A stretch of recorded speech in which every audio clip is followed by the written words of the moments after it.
আওয়ামী লীগ শুধু একটি রাজনৈতিক দল নয়, এটি একটি ফ্যাসিস্ট আদর্শের ধারক। এই বিস্ফোরক মন্তব্য করেছেন জাতীয় নাগরিক পার্টির আহ্বায়ক নাহিদ ইসলাম।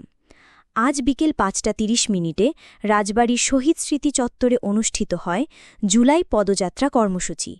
সেখানে তিনি দেশের রাজনৈতিক ভবিষ্যৎ নিয়ে একটি সাহসী বক্তব্য রাখেন।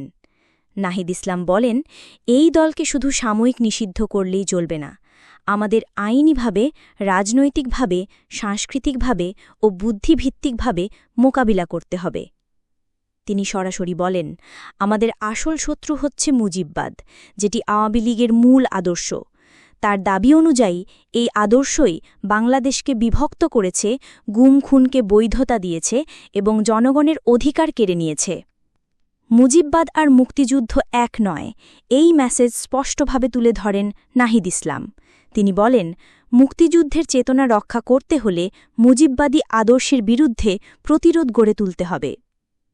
রাজবাড়ীবাসীর প্রতি কৃতজ্ঞতা জানিয়ে তিনি বলেন, জুলাই মাসে যারা শহীদ হয়েছেন তাদের আদর্শে অনুপ্রাণিত হয়ে আমরা একটি নতুন বাংলাদেশ গড়ব।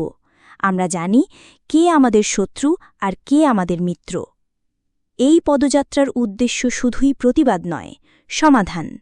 তিনি বলেন, আমরা দেশের প্রতিটি জেলার প্রতিটি মানুষের কাছে গিয়ে প্রকৃত সমস্যা খুঁজে বের করতে চাই, কারণ আমরা চাই সমাধানের রাজনীতি শুধু ক্ষমতার জন্য নয়। আপনার মতামত কি? আপনি কি মনে করেন নাহিদ ইসলামের বক্তব্য নতুন রাজনৈতিক চেতনার সূচনা? নিচে কমেন্ট করে জানান। ভিডিওটি শেয়ার করুন, লাইক দিন এবং আমাদের চ্যানেল জিএনসি নিউজ স্টার বাংলাকে সাবস্ক্রাইব করতে ভুলবেন না।